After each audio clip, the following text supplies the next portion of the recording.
ரொம்ப ஹாப்பி. எங்கேருந்து ஆரம்பிக்கிறது, யாருக்கிட்டேருந்து ஆரம்பிக்கிறதுனே தெரியல. ரொம்ப ஒரு மாதிரி பதட்டமான இருக்கு. ஃபர்ஸ்ட் என்னை இன்ட்ரோ பண்ண பாலாலேருந்தே ஆரம்பிச்சிடறேன். பாலா, நல்லது பண்ணா அவங்க லைஃப் சேஞ்ச் ஆகுன்றது உனக்கு. எனக்கு எப்படின்னா, என் லைஃப் எப்படி சேஞ்ச் ஆகும்னா, உனக்கு ஐடியா இருக்கணும், இல்லைன்னா கல்வனா இருக்கணும். அப்பதான் என்னோட லைஃப் சேஞ்ச் ஆகும்ன்றதுக்கு இந்த படம் ஒரு எக்ஸாம்பிள். ஸோ அப்படி ஒரு ஒரு ஆப்பர்ச்சுனிட்டி எனக்கு டிஃப்ரெண்ட்டாக கிடைக்கும் போது ரொம்ப ஹாப்பியாக இருக்கு. இந்த படத்துல என்னுடைய டிராவல் ஒரு 3 வருஷம் டெலிபாபு சார் சொன்ன மாதிரி ரொம்ப 3 வருஷம் டிராவல். என் டேரக்டர்கிட்ட எனக்கு யார் திரும்பினாலும் எனக்கு டேரக்டருக்கு வந்திருக்க மாதிரியே தெரியுது. ஏன்னா அவரை பத்தி தான் நிறைய பேசணும். ஏன்னா 3 வருஷ கதை இல்லையா. அதனால ஒரு படத்துல வந்து கிளைமேட் சேஞ்சு, லைட் வேரியேஷன் அப்படின்னு சொல்லிட்டு ஒரு படம் தள்ளி போவாங்க.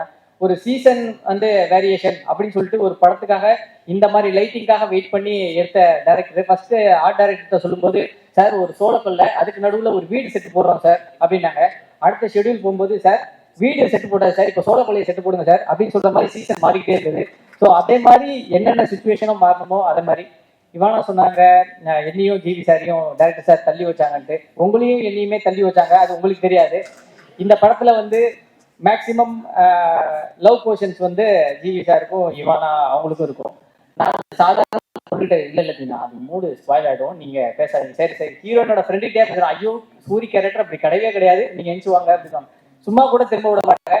ஆனா பாரதி ராஜா சார் மட்டும் எல்லா சீன்லயும் அவர் லவ் சீன் பண்ணுவார். அதை நான் பார்த்துருக்கேன். ஆக்சுவலா கதை எழுதும்போது ஜிவி எனக்கு தான் எழுதிருக்காங்க. ஆனா மேக்கிங் வீடியோ பாருங்க, full love சீன்லயும் Bharathi Raja sir தான் இருப்பாரு. ஸோ இவனை கூட சொன்னாங்க, இப்போ பாரதி ராஜா சார் கிட்ட பேசுற ஆப்பர்ச்சுனிட்டி எங்களுக்கு கிடைச்சிது, வாழ்ந்த ரொம்ப சந்தோஷமா இருக்குனாங்க. நீங்க அந்த இடத்துல இருந்ததுனாலதான் பாரதி ராஜா சார்கிட்ட நாங்க பேசுறதுக்கான ஆப்பர்ச்சுனிட்டி எல்லாம் போச்சு.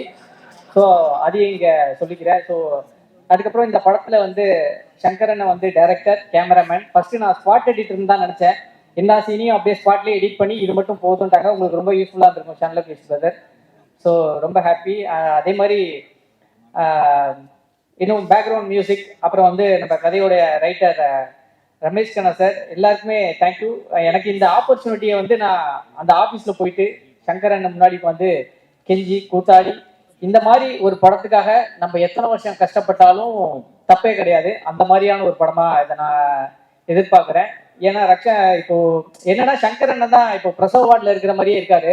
ஒரு ஒண்ணுமே கிடையாதுங்க, யார் என்ன வேணாலும் சொன்னாலும் நம்ம படம் என்ன எடுத்துக்கோன்றது உங்களுக்கு தெரியும். ஸோ அதனால கண்டிப்பா இது ஒரு சக்ஸஸா இருக்கும். ஸ்ரீதர் என்ன பேச தெரியல, சொல்ல தெரியலன்ட்டு எல்லாத்தையும் சொல்லிட்டீங்க. சரி, தேங்க்யூ ஸோ மச்.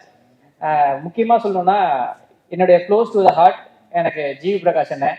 எங்கேயோ ஒரு சுச்சுவேஷன்ல ஒரு ஷூட்டிங் ஸ்பாட்ல பார்த்துட்டு கல்வன் படத்துல என்னைய ஒரு சொந்த தம்பி மாதிரி பார்த்துட்டு இப்ப போற எல்லா படங்கள்லயும் என் பேரை சொல்லி என்னைய ரெஃபர் பண்றாங்க. ஸோ அதுக்காக ரொம்ப தேங்க்யூண்ணே. ஸோ இப்போ வந்து அண்ணன் எடுக்கிற கிங்ஸ்டன் படத்துல கூட நான் நடிக்க வேண்டிய ஒரு விஷயம், ஒரு சுச்சுவேஷன்னால வேற ஒரு கமிட்மெண்ட்னால பண்ண முடியல. ஆனா அந்த படத்துல எனக்கு ஒரு டைலாக்ஸுக்கு ஒரு ஆப்பர்ச்சுனிட்டி கொடுத்தாங்க. So thank you so much. மியூசிக்னா என்ன எதுவும் எனக்கு தெரியாது. அவங்க கேரளாவில் உட்காந்து மியூசிக் கம்போஸ் பண்ணிட்டு இருக்கும்போது சும்மா 2 லைன் சொல்லு, இது சொல்லு அப்படின்லாம் சொல்லும்போது எனக்கு அந்த ஸ்பேஸ் கொடுத்த இது ரொம்ப ஹாப்பியா இருந்தேன். Thank you so much. அண்ட் குறிப்பா சொல்லணும்னா அப்பா பாரதி ராஜா சார், அவர் அப்பான்னு தான் கூப்பிடணும். தாத்தான்னு சொன்னா, சீன்ல தாத்தான்னு சொன்னா கூட அக்செப்ட் பண்ணிக்க மாட்டாங்க. ஆக்சுவலா என்னன்னா அவங்க ஏன் கூட தான் காம்படிஷனுக்கே வர்றாங்க மேக்சிமம். ஸோ சாரை பார்த்து நான் நிறைய விஷயம் கற்றுக்கிட்டேன். இவானா சொன்ன மாதிரி ஷூட்டிங் ஸ்பாட்ல நான் தான் அதிகமாக சமைப்பேன் பாதி சீன்ஸ் இல்லாதப்போ. அப்போ ஒரு நாள் மீன் சமைச்சு கொடுத்தேன். தீனா, நீ மட்டும் பொம்பளை புள்ளையா பிறந்தா நான் உன்னை கல்யாணம் பண்ணியிருப்பேன்டா அப்படின்னாரு. ஸோ அப்படி நான் பொம்பளை புள்ளையா பிறந்திருந்தேன்னா எனக்கு இப்படி ஒரு லவர் பாய் கிடைச்சிருப்பாங்க. Just miss. So thank you so much sir. நானும் வந்து சின்ன வயசுலேருந்து நிறையா கல்வனா ஒரு திருட்டுத்தனமான வேலைகள்லாம் நிறையா பண்ணியிருக்கேன். அப்படி காமெடியெல்லாம் அப்போ சிரிச்சா போச்சுலேருந்து டைலாக்ஸ் சொல்றது, லொல்லு சபாலேருந்து டைலாக்ஸ் சொல்றது, அந்த மாதிரி நான் திருட்டுத்தனம் பண்ணியிருக்கேன். இன்னைக்கு வந்து என் டைலாக் திருடுற ஒரு இடத்துக்கு வந்திருக்கேன் அப்படின்னா, ஐ மீன் என் டைலாக் உங்க மனசையும் உங்களையும் திருடுற அளவுக்கு வந்திருக்குன்னா இந்த கல்வன் படத்தை பாருங்க. ஸோ மறக்காம சப்போர்ட் பண்ணுங்க. Thank you so much. ஏப்ரல் மாதம் 4ஆம் தேதி. Love you all.